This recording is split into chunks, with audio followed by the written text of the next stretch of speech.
नमस्कार। आज या व्हिडिओमध्ये आपण या बिया लावणार आहोत। या बिया तांदूळच्या आहेत, या शेपूच्या भाजीच्या म्हणजे शेपा आहेत, या मेथीच्या भाजीच्या म्हणजे मेथ्या आहेत, या पालकाच्या बिया आहेत आणि हे धणे आहेत।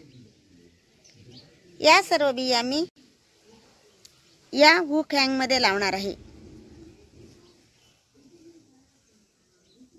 हे 5 हुक हँग मी तयार केलेले आहेत। या प्रत्येक हुक हँगच्या तळाशी मी एक एक छिद्र पाडलेले आहे की ज्यामुळे अतिरिक्त झालेले पाणी अगदी सहजरित्या वाहून जाईल आणि आपली रोपे व्यवस्थित येतील, आपल्या भाज्या व्यवस्थित येतील। या हुक हँगच्या तळाशी छिद्र पाडल्यानंतर कंपोस्ट आणि वाळू मिश्रित शेतातील काळी माती मी या हुक हँग मध्ये भरलेली आहे। आता या प्रत्येक हुक हँग मध्ये आपण बिया लावूया। सर्वात प्रथम आपण पालकाचे बी लावूया। हे पालकाचे बी मी कृषी सेवा केंद्रामधून विकत आणलेले आहे। थोडे बी घ्यायचे आणि सर्व बाजूनी असे पसरायचे।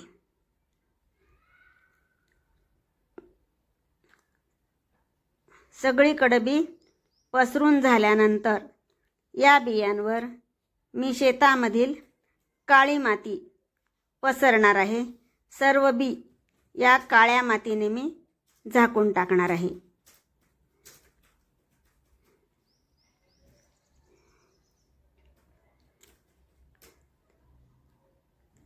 दुसऱ्या हुक हँग मध्ये मी हे धणे लावणार आहे। या धण्याचे मी 2 भाग करून घेतलेले आहेत, कारण 2 भाग केल्यामुळे धणे लवकर रुजतात। अशा प्रकारे पोळपाटावर धण्याचे 2 भाग करून घेतलेले आहेत। या धण्यावर मी आता शेतामधील काळी माती पसरणार आहे। काळ्या मातीने हे सर्व बी झाकून टाकणार आहे।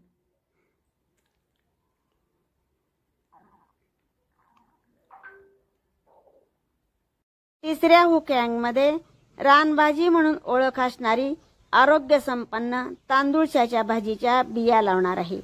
या बिया सुद्धा मी कृषी सेवा केंद्रामधून विकत आणल्या आहेत। या बिया या मातीवर चहूकडे पसरून घेतल्या आहेत।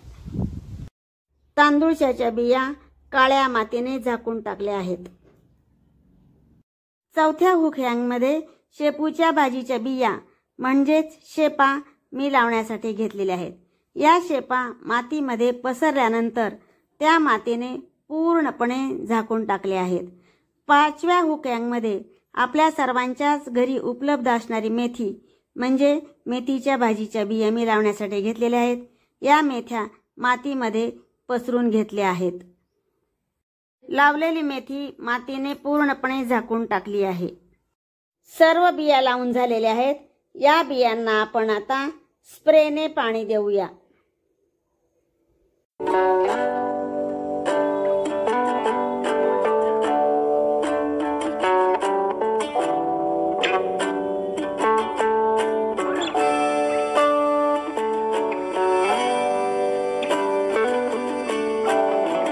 या लावलेले हुक हँग उन्हात ठेवले आहेत।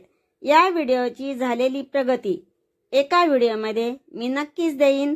तोपर्यंत धन्यवाद।